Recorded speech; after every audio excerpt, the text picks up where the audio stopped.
ഇപ്പോൾ ചേച്ചി personal family ലൈഫും പ്രൊഫഷണൽ ലൈഫും കൂടെ എല്ലാം കൂടെ ബാലൻസ് ചെയ്ത് കൊണ്ടുപോകുന്ന അതിനുള്ളൊരു ടിപ്സും കൂടെ പറയാമോ? അപ്പോൾ നമ്മൾ ആദ്യം എന്തെങ്കിലും നമ്മുടെ ബോഡിക്ക് ഒരു പ്രശ്നം വരുവാണെങ്കിൽ നമ്മൾ ആദ്യം ഒരു ഡോക്ടറിനെ കാണും. അതേപോലത്തെ ഒരു ഡോക്ടറാണ്. ഫുൾ ഹോം ചെക്കപ്പ് ചെയ്യും. അതേപോലെ ഞങ്ങളുടെ കയ്യിൽ 1-2 എക്യുപ്മെൻറ്റ്സ് ഉണ്ട്. ഒരു എക്സ്റേ മെഷീൻ ഉണ്ട്. ഗവൺമെൻറ്റിൻ്റെ എംപാനൽഡ് എനർജി ഓഡിറ്ററാണ്. ബ്യൂറോ ഓഫ് എനർജി എഫിഷ്യൻസിയുടെ ഓഡിറ്ററാണ്. അതൊരു പുതിയ അറിവാണ് കേട്ടോ. അപ്പോൾ ചേച്ചി കേരളത്തിലെ എല്ലാ സ്ഥലത്തും 200 പ്രോജക്റ്റ് ക്രോസ് ചെയ്തു ഞങ്ങൾ. അപ്പോൾ ചേച്ചി ഇപ്പോൾ സിവിൽ എഞ്ചിനീയറിംഗ് ഫീൽഡാണല്ലോ ചൂസ് ചെയ്തത്. എന്താണ് അതിനോടൊരു ഇൻട്രസ്റ്റ് വരാൻ കാരണം? എല്ലാവരും പറയും ഓപ്പർച്യൂണിറ്റീസ് ഇല്ല, അത് വെറുതെ. എനിക്ക് ഇന്നിപ്പോൾ ഒരു 10 പേരെ വേണം സിവിൽ എഞ്ചിനീയേഴ്സിന്. ഇതൊരു ഡീപ്പായിട്ട് കുറേ പഠിക്കാനുണ്ട്, ചെയ്യാനും ഉള്ളൊരു മേഖല. അതായത് ഇത് സിവിൽ മാത്രമല്ല ഇതിൽ വരില്ല.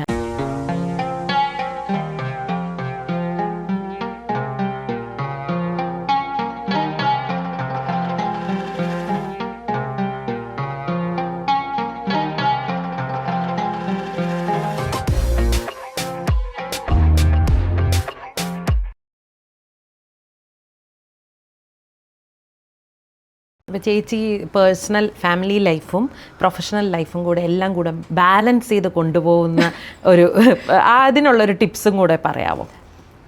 അതിനകത്ത് ഏറ്റവും വലിയ അഡ്വാൻറ്റേജ് ഞങ്ങൾ രണ്ടുപേരും ഒരുമിച്ചാണ്. അതെ ഒരുമിച്ചാവുമ്പോഴേക്കും അതിനകത്ത് അത് ഞങ്ങൾ കറക്റ്റായിട്ട് ഞങ്ങൾ രണ്ടുപേരും ഓരോരുത്തർ എന്താ ചെയ്യുന്നത് ക്ലിയർ ആയിട്ട് ഒരു ഐഡിയ. അപ്പം ഞാൻ ഗ്രീൻ സർട്ടിഫിക്കേഷൻ നോക്കുന്നതിനോടൊപ്പം തന്നെ ഓഫീസിലെ ബാക്കി അഡ്മിനിസ്ട്രേഷൻ ലെവലുള്ള ഹസ്ബൻഡാണ് ബാക്കി എല്ലാ ഡിവിഷൻ്റെയും. പിന്നെ ഞങ്ങൾക്കെന്ന് വെച്ച് കഴിഞ്ഞാൽ ഞങ്ങളൊരു എനർജി ഓഡിറ്ററും കൂടിയാണ്. അപ്പോൾ അതും ഈ ഗ്രീൻ സർട്ടിഫിക്കേഷനോടൊപ്പം തന്നെ ഡെവലപ്പ് ചെയ്ത് കൊണ്ടുവന്നൊരു സംഗതിയാണ്. അത് എന്താ എനർജി ഓഡിറ്റിംഗ് എന്ന് പറയുന്നത്? എനർജി ഓഡിറ്റ് എന്ന് വെച്ചാൽ നമ്മുടെ ഇപ്പോൾ നമ്മുടെ വീട് ഒരു നോർമൽ ഒരു 2000 സ്ക്വയർ ഫീറ്റ് ഉള്ളൊരു വീട്. അവിടെ നമുക്ക് 2 മാസത്തിലൊരിക്കലായിരിക്കുമല്ലോ വീട്ടിൽ ഇലക്ട്രിസിറ്റി ബില്ല് വരുന്നത്. അതെ അതെ. അപ്പോൾ വരുമ്പം സഡനായിട്ട് നമുക്ക് ഒരു തവണ അപ്പോൾ നമ്മുടെ യൂഷ്വലി ഒരു 6000-7000 ഒക്കെ വരുന്ന ഒരു വീട്ടിൽ സഡനായിട്ട് ഒരു മാസം വരുമ്പോഴത്തേക്ക് ഒരു 22,000 രൂപ ബില്ല് വരിക. കൂടി വരുന്നു. അപ്പോൾ നമ്മൾ ആദ്യം ഒന്ന് ഞെട്ടും. അതെ. അപ്പോൾ വെക്കേഷനാണ്, AC പിള്ളേരെല്ലാ റൂമിലും AC ഇട്ടിട്ടുണ്ട്. ഓക്കെ, നെക്സ്റ്റ് മന്തും അതേപോലെ തന്നെ വരുന്നു. അപ്പോൾ ഇതിനകത്ത് എന്തോ ഒരു പ്രശ്നമുണ്ട് അല്ലേ? അപ്പോൾ നമ്മൾ ആദ്യം എന്തെങ്കിലും നമ്മുടെ ബോഡിക്ക് ഒരു പ്രശ്നം വരുവാണെങ്കിൽ നമ്മൾ ആദ്യം ഒരു ഡോക്ടറിനെ കാണും. അതേപോലത്തെ ഒരു ഡോക്ടറാണ്. ഫുൾ ഹോം ചെക്കപ്പ് ചെയ്യും. ഇത് ചെക്ക് ചെയ്യുന്നതിന് കുറച്ച് എക്യുപ്മെൻറ്റ്സ് ഉണ്ട്. ഓക്കെ. അപ്പോൾ നമുക്കിപ്പം ഇവിടെ ഈ ലൈറ്റ് ഒരു സ്വിച്ച് കൊടുത്തേക്കുന്നു. ഈ സ്വിച്ചിൻ്റെ പിറകിലൊരു കേബിളുണ്ട്. നമ്മുടെ മെയിൻ ബോക്സിനകത്തുനിന്ന് വരുന്ന ഡിസ്ട്രിബ്യൂഷൻ ലൈൻ വന്ന് എൻഡ് ചെയ്തിട്ടാണ് നമ്മൾ സ്വിച്ച് ഇടുമ്പോൾ ലൈറ്റ് കത്തുന്നത് അല്ലെ ഫാൻ കത്തുന്നത്. ഇതിനകത്തൊരു ലീക്ക് ഉണ്ടെങ്കിൽ നമ്മൾ എങ്ങനെ അറിയും? അതെ, ഇലക്ട്രിസിറ്റി ലോസ് ഉണ്ടേ അറിയാൻ പറ്റും. അതെ, നമ്മുടെ കൈ ഒന്ന് വീണ് ഫ്രാക്ചർ ആയാലും നമ്മൾ ഉടനെ എക്സ്റേ എടുക്കും. അപ്പോഴേ ഇതിനകത്ത് എന്താ സംഭവിക്കുന്നത് നമുക്ക് അറിയാൻ പറ്റും. അതേപോലെ ഞങ്ങളുടെ കയ്യിൽ 1-2 എക്യുപ്മെൻറ്റ്സ് ഉണ്ട്. ഒരു എക്സ്റേ മെഷീൻ ഉണ്ട്. ഒരു തെർമൽ ഇമേജിങ് ക്യാമറ എന്ന് പറഞ്ഞൊരു സാധനമുണ്ട്. അപ്പോൾ ഇത് നമ്മൾ കൊണ്ട് നോക്കുമ്പോഴേക്ക് ഇതിനകത്ത് ഇത് വെച്ചിട്ട് നമ്മൾ ഇമേജസ് ശരിക്കും എക്സ്റേ എടുക്കുന്ന പോലെ തന്നെ അത് ഭയങ്കര ഡാർക്ക് റെഡ് ആണെങ്കിൽ അതിൻ്റെ അർത്ഥം അവിടെ ലീക്ക് ഉണ്ട്. അപ്പോൾ ഈ വക സംഗതികൾ കണ്ടുപിടിക്കും. പിന്നെ നമ്മൾ അവിടുത്തെ പവർ ക്വാളിറ്റി ചെക്ക് ചെയ്യും. പിന്നെ അവിടുത്തെ കംപ്ലീറ്റ് എക്യുപ്മെൻറ്റ്സ്, ഇപ്പോൾ വീടിനെ സംബന്ധിച്ചാണെങ്കിൽ അവിടെ ഫ്രിഡ്ജ് ഉണ്ടാവും, AC ഉണ്ടാവും, TV, ഫ്രിഡ്ജ്, മിക്സി, ഇതുപോലുള്ള എല്ലാം ഉണ്ട്. ഈ എക്യുപ്മെൻറ്റ്സ് എല്ലാം തന്നെ നമ്മൾ അനലൈസ് ചെയ്യും. അപ്പോൾ ചില വീടുകളിൽ 15-20 വർഷമായ ഫ്രിഡ്ജ് ഉണ്ടാവും, അമ്മ തന്ന മിക്സി ഉണ്ട്. ഇതിനോടൊക്കെ നമുക്ക് വേറൊരു അറ്റാച്ച്മെൻറ്റ്. ഇതെല്ലാം നമ്മൾ അനലൈസ് ചെയ്ത് ഇതിനകത്ത് ഏതെങ്കിലും ഒരു സാധനമായിരിക്കും കൾപ്രിറ്റ്. അപ്പോൾ അത് നമ്മൾ മാറ്റണം. അപ്പോൾ എന്താണ് അവിടെ ചേഞ്ച് വരേണ്ടതെന്നുള്ളത് ഞങ്ങളത് റിപ്പോർട്ടായിട്ട് തരും. അപ്പം ഞങ്ങൾ ഗവൺമെൻറ്റിൻ്റെ എംപാനൽഡ് എനർജി ഓഡിറ്ററാണ്. ബ്യൂറോ ഓഫ് എനർജി എഫിഷ്യൻസിയുടെ ഓഡിറ്ററാണ്.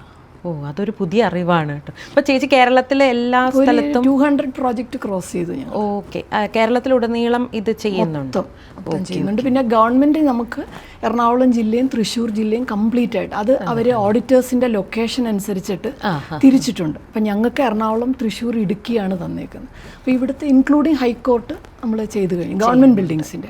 അത് കൂടാതെ ഗവൺമെൻറ്റിൻ്റെ ബിൽഡിംഗ് തന്നെ ഏകദേശം ഒരു 130 പ്രോജക്റ്റോളം ചെയ്തു കഴിഞ്ഞു. PWD, rest houses, government engineering colleges എല്ലാം. കൂടാതെ നമ്മൾ ഇപ്പം ലുലു ചെയ്തിട്ടുണ്ട്, സൺറൈസ് ഹോസ്പിറ്റൽ, സ്പെഷ്യലിസ്റ്റ്, അങ്ങനെ കുറേ പ്രൈവറ്റ് പ്രോജക്ട്സും ചെയ്തിട്ടുണ്ട്. ഓക്കെ. അപ്പോൾ അത് നമ്മൾ ചെയ്തിട്ട് ഈ റിപ്പോർട്ട് പ്രിപ്പയർ ചെയ്യും. ഇത് ഒരു ബിൽഡിങ്ങിൻ്റെ ഏരിയ അനുസരിച്ചിട്ടായിരിക്കും, ചിലപ്പോൾ ഒരു ദിവസം, ചിലപ്പം 10 ദിവസം വരെ എടുക്കും. എന്നിട്ട് ഇതെല്ലാ ഡേറ്റ നമ്മൾ കളക്ട് ചെയ്യും. ഇവരുടെ കയ്യിൽ നിന്ന് ഒരു വർഷത്തെ ഇലക്ട്രിസിറ്റി ബില്ലെടുക്കും. അപ്പോൾ അവിടുത്തെ കണക്റ്റഡ് ലോഡ് അനുസരിച്ചിട്ട് ആ ബിൽഡിങ്ങിന് വരാവുന്നൊരു ബില്ലുണ്ട്. അതിന് മേലോട്ട് പോവുകയാണെന്നുണ്ടെങ്കിലാണ് ഈ പ്രശ്നം വരുന്നത്. അപ്പോൾ അത് എന്താണ് അതിൻ്റെ റീസൺ എന്നുള്ളത് നമ്മൾ കണ്ടുപിടിക്കും. കണ്ടുപിടിച്ചിട്ട് അത് സോൾവ് ചെയ്യാനായിട്ടുള്ള സ്റ്റെപ്പ് ബൈ സ്റ്റെപ്പ് പ്രൊസീജിയർ നമ്മൾ പറഞ്ഞു കൊടുക്കും. ഓക്കെ, അതനുസരിച്ച് ഫോളോ ചെയ്താൽ അത് ചെയ്യണം.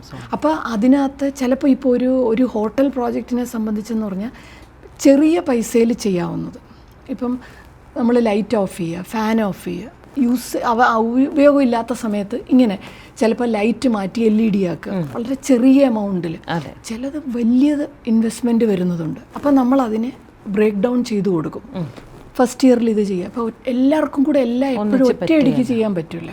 പഴയ AC ഉണ്ടാവും, അത് ചിലപ്പോൾ റിപ്പയർ ചെയ്തായിരിക്കും യൂസ് ചെയ്യുന്നത്. അതിനെ മാറ്റി നമ്മൾ പുതിയതാക്കണം. അതിൻ്റെ ഭാഗമാണ് ഈ 3 സ്റ്റാർ, 4 സ്റ്റാർ, 5 സ്റ്റാർ റേറ്റിംഗ് വരുന്നത്, BEയുടെ റേറ്റിംഗ് വരുന്നത്. അങ്ങനെയുള്ള എക്യുപ്മെൻറ്റ്സ് യൂസ് ചെയ്യുമ്പോൾ അത് എനർജി എഫിഷ്യൻ്റ് ആണ്. ഓക്കെ. അപ്പോൾ ചേച്ചി ഇപ്പോൾ സിവിൽ എഞ്ചിനീയറിംഗ് ഫീൽഡാണല്ലോ ചൂസ് ചെയ്തത്. എന്താണ് അതിനോടൊരു ഇൻട്രസ്റ്റ് വരാൻ കാരണം? ചെറുപ്പത്തിലെ സിവിൽ എന്നുള്ളൊരു ബ്രാഞ്ചിനോട് മാത്രം? ഇല്ല, അന്ന് നമ്മൾ അച്ഛനും അമ്മയും പറയുന്നത് പോലല്ലേ. എഞ്ചിനീയറിംഗിന് ഒത്തിരി ബ്രാഞ്ചും ഒത്തിരി ഫീൽഡ്സും ഉണ്ടല്ലോ. ഇപ്പോൾ സിവിൽ എഞ്ചിനീയറിംഗ്, ഇപ്പോൾ ഇനി ഭാവിയിലേക്ക് ഇപ്പം സിവിൽ എഞ്ചിനീയറിംഗ് എടുത്തു വരുന്ന കുട്ടികളുണ്ടല്ലോ, അവർക്ക് കൊടുക്കാൻ പറ്റുന്ന ഒരു ഉപദേശം എന്തായിരിക്കും? ഇപ്പം ഒരു സൈഡിൽ നിന്ന് നോക്കുകയാണെങ്കിൽ ഒരുപാട് കുട്ടികളുടെ നമ്പർ കുറഞ്ഞു പല കോളേജസിലും. അപ്പോൾ കാര്യം എനിക്ക് കുറേയധികം കോളേജസുമായിട്ട് സ്ഥിരം എന്നെ അവർ പ്രോജക്ട്സിന് വേണ്ടിയിട്ട് ഗൈഡായിട്ട് വിളിക്കാറൊക്കെ ഉണ്ട്. ഫൈനൽ ഇയർ സ്റ്റുഡൻസിന് ഇപ്പോൾ ഗ്രീൻ ബിൽഡിംഗ് പ്രോജക്ട്സ് തുടങ്ങിയിട്ടുണ്ട് അവർ. ചേച്ചി സെമിനാർ എടുക്കാനൊക്കെ പോകാറുണ്ട്. അപ്പോൾ അവർ ഈ ഗൈഡൻസിന് വിളിക്കുന്ന സമയത്തും ഒക്കെ എല്ലാവരും പറയുന്നൊരു കാര്യമാണ്, സിവിലിലെ സ്റ്റുഡൻസ് കുറഞ്ഞു വരികയാണ്. പക്ഷേ അതൊരു നല്ലൊരു ടെൻഡൻസി അല്ല, മനസ്സിലായോ? ഇപ്പോൾ സിവിൽ എഞ്ചിനീയറിംഗ് പഠിച്ച കുട്ടികളാണെന്നുണ്ടെങ്കിൽ തന്നെ അവർ ചിലപ്പം വീട്ടുകാരുടെ പ്രഷർ കൊണ്ടായിരിക്കും ഇത് പഠിക്കുന്നത്, അവരുടെ സ്വന്തം താല്പര്യം കൊണ്ടല്ല പഠിക്കുന്നത്. പഠിച്ചു കഴിഞ്ഞ് ഇറങ്ങിയാൽ ഉടനെ ഒന്നുകിൽ അവർ പോയി ഒരു ബാങ്ക് ടെസ്റ്റ് എഴുതും, അല്ലെങ്കിൽ അവർ ഏതെങ്കിലും IT ഫീൽഡിലേക്ക് പോകും. അതേപോലെ അവർ മേഖല മാറിപ്പോവുകയാണ്. ഞാനിപ്പോൾ കഴിഞ്ഞ ആഴ്ച ഇൻ്റർവ്യൂവിന് വന്ന കുട്ടികളോടും പറഞ്ഞു, നിങ്ങൾ ഒരു കാരണവശാൽ അങ്ങനെ മാറിപ്പോകരുത്. റീസൺ എന്ന് വെച്ചാൽ 4 വർഷമാണ് പഠിക്കുന്നത്, ഏകദേശം 50-52 സബ്ജക്റ്റ് പഠിക്കുകയാണ് ഈ 4 വർഷം കൊണ്ട്. അപ്പം നമുക്ക് അത് എന്തായാലും നമ്മൾ കയറി പഠിച്ചു പാസ്സായി ആ ഫീൽഡിൽ വർക്ക് ചെയ്യുക. എല്ലാവരും പറയും ഓപ്പർച്യൂണിറ്റീസ് ഇല്ല, അത് വെറുതെയാണ്. എനിക്ക് ഇന്നിപ്പോൾ ഒരു 10 പേരെ വേണം സിവിൽ എഞ്ചിനീയേഴ്സിന്, പക്ഷേ ഇല്ല, അവർ വന്ന് വർക്ക് ചെയ്യാൻ തയ്യാറല്ല, മനസ്സിലായി? ഇപ്പം റീസെൻ്റ്ലി ഒരു ഇൻ്റർവ്യൂ നടന്നു, ആ കുട്ടി വളരെ ഇതായിട്ട് തിങ്കളാഴ്ച ജോയിൻ ചെയ്യാമെന്നും പറഞ്ഞ് വന്നിട്ട് പോയതാണ്. വീട്ടിൽ ചെന്നപ്പോൾ വീട്ടിൽ സമ്മതിക്കില്ല, പുതിയ കാര്യം പഠിക്കാൻ പോകണ്ട. ഞാനൊരു ഏകദേശം ഒരു 1.5 മണിക്കൂർ എടുത്ത് ഇതിൻ്റെ അഡ്വാൻറ്റേജസ്, ഇത് പഠിച്ചെടുത്താലുള്ള ബെനിഫിറ്റ് എന്താ. കാര്യം ഞങ്ങളൊക്കെ ഒരുപാട് കഷ്ടപ്പെട്ടിട്ടാണ് ഇപ്പോൾ ഈ ഗ്രീൻ ബിൽഡിങ്ങിൽ ഈ ഒരു രീതിയിലേക്ക് എത്തിയത്. നമുക്കൊരു പറഞ്ഞു തരാനോ ഒന്നുമില്ല. ഇപ്പം നോർമലി എന്ന് വെച്ചാൽ ഒരു സ്ട്രക്ചറൽ ഡിസൈനും ചെയ്യുന്നു, അതേപോലുള്ള ഓഫീസുകളിൽ അല്ലെങ്കിൽ സിവിൽ ഡിസൈൻ ചെയ്യുന്നവരുടെ ഓഫീസിലിരുന്ന് പ്ലാൻ, സെക്ഷൻ, എലിവേഷൻ, എസ്റ്റിമേറ്റ്, ഇതാണ് ജനറലി സിവിൽ എഞ്ചിനീയറിംഗ് എന്നും പറഞ്ഞിട്ട് എല്ലാവരും. ഡ്രാഫ്റ്റിങ് ചെയ്യുക, പടം വരയ്ക്കുക. ഞാൻ അവരോട് പറഞ്ഞ് മനസ്സിലാക്കി കൊടുക്കാറുണ്ട് ഇതിൻ്റെ എന്തൊക്കെയാണ് ഇത് പഠിച്ചാലുള്ള ബെനിഫിറ്റ് എന്താ, നാളെ നിങ്ങൾക്കൊരു വാല്യൂ എഡിഷൻ ഏതൊക്കെ രീതിയിൽ ഉണ്ടാക്കാൻ പറ്റും, എങ്ങനെയാണ് കരിയർ മുന്നോട്ട് കൊണ്ടുപോകാൻ പറ്റുന്നത്. എന്തായാലും ഒരു കാര്യമുണ്ട്, ഈ കുട്ടികളാരും 1 വർഷം കഴിഞ്ഞാൽ ഇവിടെ നിൽക്കാൻ അവർ ഉദ്ദേശിക്കുന്നില്ല. എല്ലാവർക്കും പുറത്ത് പോകണം, പുറത്തേക്ക് പഠിക്കാനായിട്ട്. അപ്പം ഞാൻ പറഞ്ഞു കൊടുത്ത്, ഇപ്പം ഇന്ത്യയിലാണിപ്പോൾ IGBC, ഗൃഹ, USGBC ഒക്കെ. വെളിയിൽ ഓരോ രാജ്യത്തേക്ക് ചെല്ലുമ്പോൾ UK വേറൊരു റേറ്റിംഗ് സിസ്റ്റമാണ്, ദുബായ് UAE വേറൊരെണ്ണമാണ്. അപ്പോൾ അവിടെ ചെല്ലുമ്പം ഈ IGBC ഇത് ചെയ്തെന്ന് വിചാരിച്ചിട്ട് എനർജി അവിടെ ചെന്ന് മാറുന്നില്ല, വാട്ടർ മാറുന്നില്ല, എയർ മാറുന്നില്ല. ഇത് ഫൗണ്ടേഷനാണിത്. അതെ, നിങ്ങൾക്ക് അവിടെ ചെന്നാലും കരിയറിൽ അത്രയും നന്നായിട്ട് പോകാവുന്നതാണ്. പക്ഷേ ഇവർക്ക് പുതിയത് പഠിക്കണ്ട, ആ എഫർട്ട് അവർക്ക് എടുക്കാനായിട്ട് വയ്യ.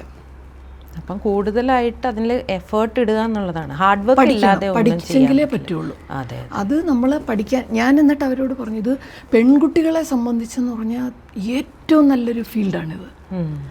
ഇത് പഠിച്ച് വന്നു കഴിഞ്ഞാൽ ഞാനത് ഈ സംസാരിക്കുന്ന ടീച്ചേഴ്സിൻ്റെ അടുത്തും പറയും, ബോയ്സിന് താല്പര്യം ഇല്ലെന്നുണ്ടെങ്കിൽ എനിക്കും താല്പര്യം അതാ. കാര്യം ഇത് ഇരുന്ന് നമ്മൾ ചെയ്യണം, ഇരുന്ന് വളരെ ഓർഗനൈസ്ഡ് ആയിട്ട് ക്ഷമയോടുകൂടി ഇരുന്ന് ചെയ്ത് നമുക്ക് ആ ഇഷ്ടം വരണം. ഇതിൽ ഇഷ്ടത്തോടുകൂടി ചെയ്യണം. ഇത് ഓരോ കാര്യങ്ങൾ എടുക്കുമ്പോഴും വളരെ താല്പര്യത്തോടു കൂടി ചെയ്താൽ ഇതിനകത്ത് ഒളിഞ്ഞു കിടക്കുന്ന കുറേ ജോബ് ഓപ്പർച്യൂണിറ്റീസ് ഉണ്ട്. ഇപ്പം ഇത് പിള്ളേരിത് കേൾക്കുമ്പോഴേക്കും ഇപ്പം ഇതിനകത്ത് കാൽക്കുലേഷൻ വരും, ഡ്രോയിങ്സ് പ്രിപ്പയർ ചെയ്യണം, പിന്നെ കുറേ നറേറ്റീവ്സ് എഴുതണം, ഫോട്ടോഗ്രാഫ്സ് എടുക്കണം. അപ്പം ഇതൊരു ക്ലറിക്കൽ ആക്ടിവിറ്റി, എല്ലാത്തിനകത്തും ഇത് ഒരുപോലല്ലേ? പക്ഷെ അല്ല, ഒരു ഹോസ്പിറ്റലിൻ്റെ ചെയ്യുന്ന പോലെ അല്ല ഒരു വെയർ ഹൗസ് ചെയ്യുന്നത്, അതുപോലല്ല ഒരു വീട് ചെയ്യുന്നത്. ഞാനിതൊക്കെ പറഞ്ഞവരെ മനസ്സിലാക്കാൻ ശ്രമിക്കും. പിന്നെന്ന് വെച്ചാൽ എനർജി സിമുലേഷൻ ചെയ്യാനുണ്ട്. എനർജി സിമുലേഷൻ എന്ന് പറഞ്ഞാൽ നമ്മൾ ഈ വീടിൻ്റെ ഡ്രോയിങ്സും കാര്യങ്ങളും ഒരു സോഫ്റ്റ്വെയറിലേക്ക് ഇടും. അപ്പോൾ ഇതിനകത്ത് ഉപയോഗിച്ചേക്കുന്ന എന്തെങ്കിലും മെറ്റീരിയൽസ് പോരാ, വേറെണ്ണോ വേണ്ടെങ്കിൽ ആ സജഷൻ എടുക്കാം. കുറേ സ്റ്റാൻഡേർഡ് വാല്യൂസ് ഉണ്ട്. ഈ ബിൽഡിങ്ങിൽ ഈ വാല്യൂ ആണ് വരേണ്ടത്. അപ്പോൾ നമ്മൾ അനലൈസ് ചെയ്ത് നോക്കും തോറും ഈ ഉപയോഗിച്ചേക്കുന്ന സാധനം ആയിരിക്കില്ല അതിനകത്ത് വരേണ്ടത്, അല്ലെങ്കിൽ ഈ വിൻഡോയുടെ പൊസിഷൻ തെറ്റാണ്, ഇങ്ങനെ വരും. ഇതിനും ഗവൺമെൻറ് നമുക്ക് ട്രെയിനിങ് തരുന്നുണ്ട്. ഞങ്ങളതെല്ലാം എടുത്ത് ആ ട്രെയിനിങ് ഒക്കെ എടുത്തതാണ്. അപ്പം ഞാനതൊക്കെ ഇവരോട് പറയും, നിങ്ങളത് പഠിക്കുക. ഇപ്പം കേരളത്തിൽ ശരിക്കും പറഞ്ഞാൽ ആ സോഫ്റ്റ്വെയർ യൂസ് ചെയ്ത് നല്ലതുപോലെ സിമുലേഷൻ ചെയ്യുന്ന ആൾക്കാരില്ല. നമ്മളൊക്കെ ചെയ്തെങ്കിലും ഞങ്ങളുടെ സമയം ഇത് കാരണം ഇപ്പം നമ്മൾ ചെയ്യുന്നില്ല, ഇൻ ഹൗസ് ചെയ്യുന്നില്ല, പുറത്തു കൊടുത്താൽ ചെയ്യുന്നത്. അപ്പോൾ ഇതൊക്കെ പഠിച്ചെടുക്കാവുന്ന കാര്യങ്ങളേ ഉള്ളൂ. അതേപോലെ തന്നെയാണ് ഡേ ലൈറ്റ് സിമുലേഷൻ ചെയ്യാൻ, ആർട്ടിഫിഷ്യൽ സിമുലേഷൻ ചെയ്യാൻ, ഇതൊക്കെ ആവശ്യമുള്ള കാര്യങ്ങളാണ്. പുതിയത് പഠിച്ചെടുക്കുന്നത്. ജോബ് ഓപ്പർച്യൂണിറ്റീസ് അസാധ്യമാണ് ഇതിനകത്ത്. പക്ഷേ ഇവർ പഠിച്ചങ്ങോട്ട് വരുന്നില്ല. എൻ്റെ അടുത്തൊരു കുട്ടി പറഞ്ഞാണ്, എനിക്ക് ഡ്രോയിങ് ചെയ്താൽ മതി, ഇത് ക്ലറിക്കൽ, ഈ കാൽക്കുലേഷൻ. ഞാൻ പറഞ്ഞത് ക്ലറിക്കൽ അല്ല, ഇത്രയും വർഷമായി ഞാനിരുന്ന് പഠിച്ച് ചെയ്യുന്നു. ചിലതെന്ന് വെച്ചാൽ നമുക്ക് അറിയത്തില്ല, നമ്മൾ നോക്കി. ഇപ്പോൾ ഒരു വെയർ ഹൗസ് വർക്ക് ചെയ്യുന്നത് അത് മനസ്സിലാക്കി അതിനകത്ത് ആവശ്യമുള്ള കാര്യങ്ങൾ, അതൊരു പുതിയ ലേണിംഗ് ആണ്. ആ പഠിക്കാനായിട്ടുള്ളൊരു ആറ്റിറ്റ്യൂഡ് വേണം. അപ്പോൾ അതുള്ളപ്പോഴാണ് ഇത് പഠിച്ചെടുത്താൽ നല്ലൊരു മേഖലയാണ്. അപ്പോൾ ചേച്ചി ഈ പ്രൊഫഷനിൽ ഇരിക്കുമ്പോൾ തന്നെ, ഇത്രയും ബിസി ആയിട്ടിരിക്കുമ്പോൾ തന്നെ ബാക്കി ആക്ടിവിറ്റീസും എല്ലാം ചെയ്യുന്നുണ്ടല്ലോ. ഇപ്പം പല ഓർഗനൈസേഷനിലും എല്ലാം മെമ്പറായിട്ടും ബാക്കിയുള്ള. അപ്പം അതിനൊക്കെ എങ്ങനെ സമയം കണ്ടെത്തുന്നത്? അത് യൂഷ്വലി ഓഫീസ് ടൈം കഴിഞ്ഞിട്ടുള്ളതാണ്. അല്ലാത്ത നമ്മൾ ഓഫീസ് ടൈമിൽ നമുക്ക് ചെയ്യാൻ ഓഫീസിൽ നമ്മുടെ കൂടെ ടീമിൽ ആൾക്കാരുണ്ട്. അത് പ്രോപ്പറായിട്ട് നമ്മൾ വർക്ക് ഡിവൈഡ് ചെയ്ത് കൊടുക്കുക, നമ്മൾ ചെയ്യേണ്ടതാണ്. കാര്യം അവർക്കും ചെക്ക് ചെയ്യാനായിട്ടൊരു ഒന്നുമില്ല. ഇതിൻ്റെ ഏറ്റവും വലിയൊരു ബുദ്ധിമുട്ടതാ. നമുക്ക് അവൈലബിൾ ആയിട്ട് ഇപ്പോൾ ഈ കോഡുകൾ മാത്രമേ ഉള്ളൂ. അപ്പോൾ അത് നമ്മൾ ഒരു കോളേജിലും പഠിക്കുന്ന സംഗതിയല്ല. പക്ഷേ ഇപ്പോൾ എഞ്ചിനീയറിംഗ് കോളേജിൽ ഏതോ ഒരു സെമസ്റ്ററിൽ കുറച്ച് സസ്റ്റൈനബിലിറ്റി എന്നും പറഞ്ഞ് പഠിപ്പിക്കുന്നുണ്ട്. പക്ഷേ എന്നാലും അത് പോരാ. പക്ഷേ പതുക്കെ കുട്ടികൾ SITയിൽ പ്രോജക്ട്സ് ചെയ്യാൻ തുടങ്ങുന്നുണ്ട്. അപ്പോൾ അതിനാണ് എന്നെ വിളിക്കുന്നത്. ഓഫീസിൽ പിള്ളേർ ടീമായിട്ട് വരും. വന്നിട്ട് അവർക്ക് നമ്മൾ വേണ്ടുന്ന ഗൈഡൻസ് കൊടുക്കണം, അല്ലെങ്കിൽ നമ്മൾ ചെയ്ത പ്രോജക്റ്റ് വിസിറ്റ് ചെയ്യണമെന്നുണ്ടെങ്കിൽ അവിടെ ചെന്ന്. പക്ഷെ ഒരു കാര്യമുണ്ട്, നമുക്കിപ്പോൾ ഒരു പ്രോജക്റ്റ് വെളിയിൽ നിന്ന് നോക്കിയാൽ അത് ഗ്രീൻ ബിൽഡിംഗ് ആണോ അല്ലയോ എന്ന് അറിയാൻ പറ്റില്ല. പലരും അതാണ് ചെടി അങ്ങനെ. അത് ഈ ഗ്രീൻ ബിൽഡിങ്സിനൊക്കെ അതിനുള്ള സർട്ടിഫിക്കറ്റ് ഉണ്ടോ? അപ്പം നമുക്കത് എങ്ങനെ അറിയാൻ പറ്റും ഓരോ ബിൽഡിങ് ഗ്രീൻ ബിൽഡിംഗ് ആണോ അല്ലയോ എന്നുള്ളത്? അവർ IGBC എന്നോ അല്ലെ ഗൃഹ എന്നൊക്കെ തരുന്ന സർട്ടിഫിക്കറ്റ് ഡിസ്പ്ലേ ചെയ്യണമെന്നാണ് ആ ബിൽഡിങ്ങിൻ്റെ ഫ്രണ്ടിൽ ഉണ്ടാവും. അതായത് ഇപ്പം IGBC സംബന്ധിച്ചാണെങ്കിൽ പ്ലാറ്റിനം, ഗോൾഡ്, സിൽവർ അങ്ങനെ പല പല കാറ്റഗറി ഉണ്ട്. ഗൃഹ ആണെങ്കിൽ സ്റ്റാറാണ് വരുന്നത്. ഓക്കെ, 5 സ്റ്റാർ, 4 സ്റ്റാർ, 3 സ്റ്റാർ, അങ്ങനെ അത് ആ പോയിൻറ്റ്സ് വെച്ചിട്ടാണ്. ഞാൻ ഈ പറഞ്ഞ 5 മേഖലയിൽ ഉള്ള നമ്മൾ സബ്മിറ്റ് ചെയ്യുന്നതിനനുസരിച്ച് നമുക്ക് അവർ പോയിൻറ്റ്സ് തരും. ഓക്കെ ഓക്കെ, ആ പോയിൻറ്റ്സ് വെച്ചിട്ട് അത് പ്ലാറ്റിനം ആണോ. അപ്പോൾ ഇപ്പോൾ കഴിഞ്ഞ മാസം ഞങ്ങൾക്ക് ഹൈദരാബാദിൻ്റെ ഇൻറ്റേർണൽ ഓഡിറ്റ് ഡിപ്പാർട്ട്മെൻറ്റ് SBIയുടെ അപ്പോൾ പ്ലാറ്റിനം റേറ്റിംഗാണ് കിട്ടി. അപ്പോൾ അത് കഴിഞ്ഞ് പിന്നെ അവരുടെ ഒരു ക്വാർട്ടേഴ്സിന് ഗോൾഡ് റേറ്റിംഗ് കിട്ടി. അപ്പോൾ അങ്ങനെ വരുമ്പോൾ ഇതുപോലൊരു പ്ലാക്ക് ഉണ്ട്, അതും ഈ സർട്ടിഫിക്കറ്റും കൂടാണ് കൊടുക്കുന്നത്. പിന്നെ 3 ഇയർ കഴിയുമ്പോൾ ഇത് റിവ്യൂ ചെയ്യും. നമ്മൾ ഈ ചെയ്ത് സബ്മിറ്റ് ചെയ്ത സാധനങ്ങളൊക്കെ കറക്റ്റ് ആണോ എന്നുള്ളത് റീസർട്ടിഫൈ ചെയ്യണം. ഇത് 3 വർഷമേ ഉള്ളൂ. ഓ, അത് ശരി. അപ്പോൾ ഇതൊരു ലോങ് കണ്ടിന്യൂസ് കാര്യം. എനർജി യൂസേജ് ആണല്ലോ ഇതിനകത്ത് വരുന്നത്. അപ്പോൾ നമ്മൾ 5 സ്റ്റാർ AC ഇവിടെ ഉണ്ടെന്ന് പറഞ്ഞിട്ട് 2 വർഷം കഴിയുമ്പോൾ അത് മാറ്റിയിട്ട് വേറെ ഏതെങ്കിലും ആക്കി കഴിഞ്ഞാൽ കറണ്ട് ഇലക്ട്രിസിറ്റി ബില്ല്, അപ്പം 3 ഇയർ കഴിയുമ്പോൾ ഇതിൻ്റെ ഒരു റിവ്യൂ ഉണ്ടാവും. ഓക്കെ. പിന്നെ അതേപോലെ തന്നെയാണ് ഈ ഓഡിറ്റ് അതിന് ആവശ്യമോ. ഈ ഓഡിറ്റ് ചെയ്യുമ്പോഴാണ് ഇതൊക്കെ നമ്മൾ മനസ്സിലാക്കുന്നത്. അപ്പോൾ ചേച്ചി ഈ എനർജി ഓഡിറ്റിന് വേണ്ടിയിട്ട് ചേച്ചിനെ എങ്ങനെയാണ് കോൺടാക്ട് ചെയ്യുന്നത്? നമ്മുടെ ഓഫീസിലേക്ക് വിളിക്കുക ആണ്, അല്ലെങ്കിൽ എനർജി മാനേജ്മെൻറ്റ് സെൻറ്ററിൻ്റെ ലിസ്റ്റിനകത്ത് നമ്മുടെ പേരുണ്ട്. അതിനകത്ത് പിന്നെ അതിൽ നോക്കിയിട്ടാണ് പലരും വിളിക്കുന്നത്, ഡയറക്റ്റ് വിളിക്കുന്നത്. ഓക്കെ. കാര്യം എംപാനൽഡ് ഓഡിറ്റർ, കാര്യം ഞങ്ങൾ ഈ റിപ്പോർട്ട് ഉണ്ടാക്കിയിട്ട് അത് എനർജി മാനേജ്മെൻറ്റ് സെൻറ്ററിലേക്ക് അയക്കും. അവരാണിത് വെറ്റ് ചെയ്യുന്നത്. Okay okay. വെറ്റ് ചെയ്ത് അത് പലർക്കും അത് നിർബന്ധമുള്ള കാര്യമാണ്, ഗവൺമെൻറ് ബിൽഡിങ്സിന്. അപ്പോൾ അത് കൊടുത്ത് അത് അവർ ഓക്കെ പറഞ്ഞു കഴിയുമ്പോഴത്തേക്കാണ് നമ്മൾ ആ റിപ്പോർട്ട് പബ്ലിഷ് ചെയ്യുന്നത്. ഓക്കെ. അപ്പോൾ അതിനകത്ത് ഈ കാര്യങ്ങളെല്ലാം ഉണ്ടായിരിക്കും. അവിടെ എന്തൊക്കെ എക്യുപ്മെൻറ്റ്സ് ഉണ്ട്, അത് എത്ര ഇലക്ട്രിസിറ്റി കൺസ്യൂം ചെയ്യുന്നുണ്ട്, അവിടെ എന്തൊക്കെയാണ് മാറ്റേണ്ടത്, പിന്നെ അവിടുത്തെ റെമഡിയൽ മെഷേഴ്സ് എന്തൊക്കെയാണെന്ന് നമ്മൾ പറഞ്ഞു കൊടുക്കും. ഓക്കെ. ഇപ്പോൾ ചേച്ചി പറഞ്ഞു ഇവിടെ ലേഡീസ് കുറവുള്ളൊരു ഫീൽഡാണല്ലോ. ചേച്ചിക്ക് അത് എപ്പോഴെങ്കിലും ഒരു ബുദ്ധിമുട്ടായിട്ട് തോന്നിയിട്ടുണ്ടോ? ഇല്ല, കാര്യം നമ്മുടെ ഓഫീസിലും വേറെ ടീം ആൾക്കാരും ഒക്കെ ഉണ്ട്, ഓഡിറ്റ് ഡിവിഷൻ ഹെഡ് ചെയ്യുന്ന ആൾക്കാരുണ്ട്. അപ്പോൾ അങ്ങനെ വരുമ്പോൾ നമ്മൾ ഓഫീസിലുള്ള കാര്യങ്ങൾ മാത്രം നോക്കിയാൽ മതി. പിന്നെ ഇപ്പോൾ ഈ ഗ്രീനിനകത്തോട്ട് കയറിയതിന് ശേഷം എന്ന് വെച്ചാൽ നമ്മൾ സൈറ്റിൽ പോകണം. ഓക്കെ. സൈറ്റിൽ പോയി അവിടെ പല കാര്യങ്ങളും ചെയ്യേണ്ടതായിട്ട്, അത് ചെയ്തതിൻ്റെ എല്ലാത്തിൻ്റെയും ഫോട്ടോഗ്രാഫിക് റെക്കോർഡ് ഇവർക്ക് സബ്മിറ്റ് ചെയ്യണം. ചുമ്മാ പറ്റില്ല. നമ്മൾ അതാത് ഡേറ്റിനുള്ളത്, ഇപ്പം ഒരു എക്സാമ്പിൾ പറഞ്ഞാൽ പണി നടന്നുകൊണ്ടിരിക്കുന്ന സമയത്ത് പിന്നെ അവിടെ കൊണ്ടുവന്ന് ഇപ്പം മണ്ണോ മെറ്റലോ സിമെൻ്റോ എന്തെങ്കിലും ഇറക്കുന്നതുകൊണ്ട് ഭയങ്കരമായിട്ട് ഡസ്റ്റ് ഉണ്ടാവും. ആ ഡസ്റ്റ് ആക്ച്വലി അവിടെ ആ സമീപത്തുള്ള എല്ലാവർക്കും ബുദ്ധിമുട്ടുണ്ടാക്കുന്നത്. അപ്പോൾ അവിടെ നമ്മൾ വാട്ടർ സ്പ്രിങ്കിൾ ചെയ്ത് കൊടുക്കും. വെള്ളം ആ ലോറി വന്ന് ഇത് ഇറക്കുന്ന സമയത്ത് വെള്ളം സ്പ്രിങ്കിൾ ചെയ്യുന്ന ഫോട്ടോ എടുക്കണം. ഓ, അത് ശരി. എന്നിട്ട് ഈ സിമെൻറ്റും സാധനങ്ങളെല്ലാം നമ്മൾ സ്റ്റാക്ക് ചെയ്ത് വെച്ചേക്കുന്നത് എവിടെയാണ്, അതേപോലെ ആ ഉപയോഗിച്ച് കഴിഞ്ഞിട്ട് ആ സിമെൻറ്റിൻ്റെ ചാക്ക് നമ്മൾ എന്താ ചെയ്യുന്നത്, നമ്മൾ വലിച്ചെറിയാണോ ചെയ്യുന്നത്. അതേപോലെ നമ്മൾ കമ്പി കട്ട് ചെയ്യുന്നു കോൺക്രീറ്റിൻ്റെ ആവശ്യത്തിന്, ഈ കട്ട് ചെയ്ത കമ്പി പീസുകൾ നമ്മൾ എന്താ ചെയ്യുന്നത്. അപ്പോൾ അത് നമ്മൾ റീസൈക്കിൾ ചെയ്യുന്ന ഒരാളിന് കൊടുക്കും. ആ കൊടുക്കുമ്പോൾ അയാളുടെ കയ്യിൽ നിന്ന് നമ്മളൊരു ലെറ്റർ, അയാളുടെ ഒരു റെസീറ്റ് വാങ്ങിക്കും. ഇത്ര ടൺ ഈ വേസ്റ്റ് നമ്മൾ ഇവിടുന്ന് കളക്ട് ചെയ്തിട്ടുണ്ട്. അപ്പോൾ ഈ റീസൈക്കിൾ ചെയ്യുന്ന ആൾക്കാരുടെ കയ്യിലായിരിക്കും നമ്മളിത് കൊടുക്കുന്നത്. നമ്മളിത് ചുമ്മാ അവിടെ വലിച്ചു വാരി ഇടുകയല്ല ചെയ്യുന്നത്. അതേപോലെ സിമെൻറ്റിൻ്റെ ചാക്കുകൾ, അങ്ങനെയുള്ള ആ വക സൈറ്റിൻ്റെ കൺസ്ട്രക്ഷൻ്റെ സമയത്ത് നമ്മൾ എങ്ങനെയാണ് വേസ്റ്റ് മാനേജ് ചെയ്യുന്നത്, ഇതുപോലുള്ള കാര്യങ്ങളെല്ലാം ഇതിനകത്ത് നോക്കും. ഇതൊരു ഡീപ്പായിട്ട് കുറേ പഠിക്കാനുണ്ട്, ചെയ്യാനും ഉള്ളൊരു മേഖല. അതായത് ഇത് സിവിൽ മാത്രമല്ല ഇതിൽ വരും, ഇലക്ട്രിക്കലും വരും, മെക്കാനിക്കലും വരും. അതെ അതെ. അപ്പോൾ അത് നമ്മൾ ആ താല്പര്യം കാണിക്കണം. ഇപ്പം ഞങ്ങളുടെ ഓഫീസിൽ ഇതെല്ലാം ഡീൽ ചെയ്യുന്നത് കൊണ്ട് ഇപ്പം നമുക്ക് ഇലക്ട്രിക്കലിനകത്തൊരു ഡൗട്ട് വരുന്നു, അതെന്താ അങ്ങനെയെന്ന് വെച്ചാൽ നമുക്ക് ഇമീഡിയറ്റ്ലി ചോദിക്കാൻ അവരുണ്ട്, അവർ എക്സ്പ്ലെയിൻ ചെയ്ത് തരും. അല്ലെങ്കിൽ എയർ കണ്ടീഷനിങ്ങിൻ്റെ ഡീറ്റെയിൽസ് ചോദിക്കാൻ അങ്ങനെ വരും. അപ്പോൾ ഇലക്ട്രിക്കൽ, മെക്കാനിക്കൽ, സിവിൽ ഇതിൽ 3-ലുള്ള കുട്ടികൾക്കാണ് ഇതിനകത്ത് ശരിക്കും കരിയർ ഓപ്പർച്യൂണിറ്റീസ് ഉള്ളത്. പക്ഷെ അറിയത്തില്ല എല്ലാവർക്കും. അതാണ് നമ്മൾ ഞാൻ പരമാവധി ടീച്ചേഴ്സുമായിട്ട് സംസാരിക്കാൻ കിട്ടുന്ന ഒരു അവസരത്തിൽ ഞാനിത് പറയും. പിന്നെ അവർക്ക് പറഞ്ഞ് മനസ്സിലാക്കി കൊടുക്കണം എന്താണെന്നുള്ളത്. അല്ലെങ്കിൽ ഇത് കഴിയുമ്പോഴത്തേക്ക് അവർ ഈ മേഖല മാറിപ്പോവും. സിവില് പഠിച്ച് ഇറങ്ങുന്ന പിള്ളേർ ആ ഫീൽഡിൽ വർക്ക് ചെയ്യില്ല. അവർ വേറെ എങ്ങോട്ടെങ്കിലും മാറി വേറെ ആ ഫീൽഡേ വിട്ടുകളയും. ഇൻട്രസ്റ്റ് ഇല്ല. അപ്പോൾ അഥവാ എന്തെങ്കിലും പേപ്പർ എഴുതാനുണ്ടെന്നുണ്ടെങ്കിൽ ഞാൻ അവരോട് പറയും, നിങ്ങൾ ഇവിടെ വന്ന് വർക്ക് ചെയ്തോ, അതിൻ്റെ കൂടെ പഠിച്ചോ. 6 മാസം കഴിയുമ്പോൾ അടുത്ത എക്സാം വരുമല്ലോ, അതെ. അപ്പോഴത് പഠിച്ച് പരീക്ഷ എഴുതി പാസ്സായിക്കേ, അവർക്ക് താല്പര്യമില്ല. അതെ. അപ്പോൾ ചേച്ചി ഫാമിലിനെ കുറിച്ച് പറയൂ. വീട്ടിൽ മക്കൾ എത്രയുണ്ട്, എന്താ ചെയ്യുന്നത്? മക്കള് 2 പേര്. മോള് ആർക്കിടെക്റ്റാണ്, അവള് ദുബൈയിൽ വർക്ക് ചെയ്യുന്നത് 2.5 വർഷമായിട്ട്. ഓക്കെ. പിന്നെ മോൻ ഷെഫാണ്. ഓ അത് ശരി. അവൻ മക്കാവിൽ വർക്ക് ചെയ്യുന്നു. Okay okay. Husband Shri Ganesh, ഞങ്ങൾ ഒരുമിച്ച് തന്നെയാണ്. അപ്പോൾ ചേച്ചിയുടെ ഇനി ഫ്യൂച്ചർ പ്ലാൻസിനെ കുറിച്ചൊന്ന് പറയാം.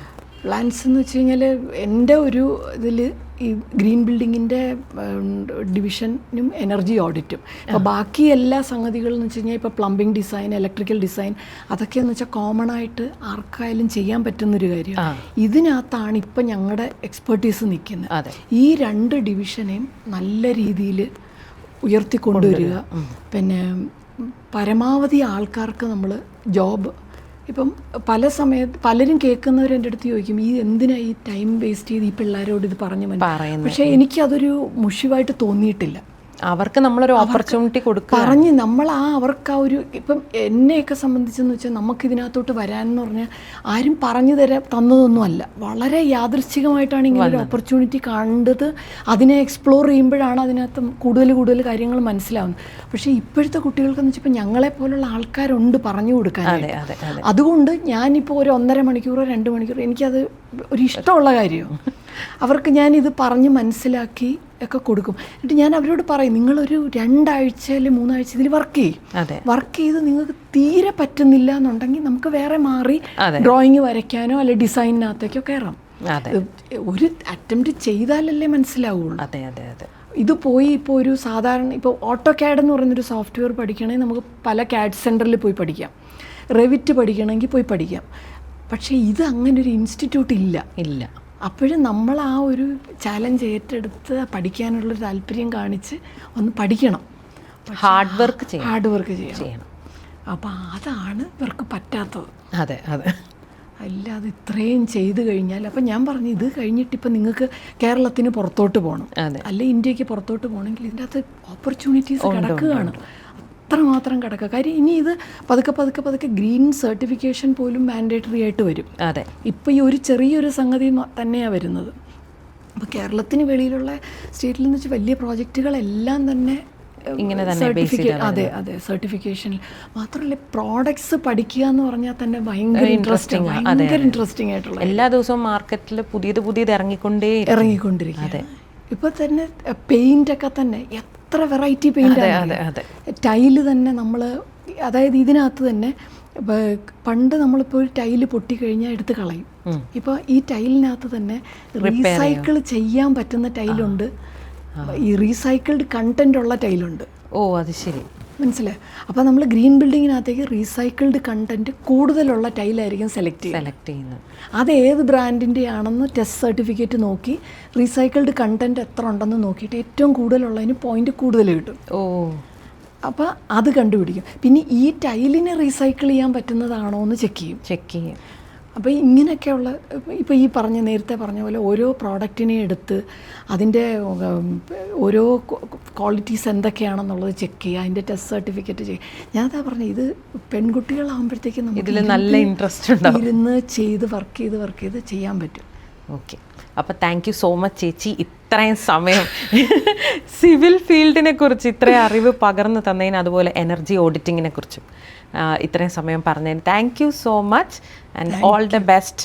ഇനി മുന്നോട്ടും പ്രോജക്റ്റുകളൊക്കെ നന്നായി പോട്ടെ, ഒത്തിരി അവാർഡും കിട്ടട്ടെ. Thank you.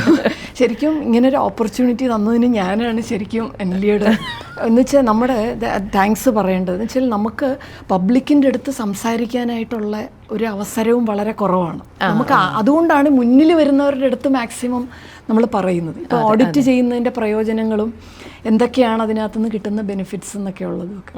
Okay, thank you.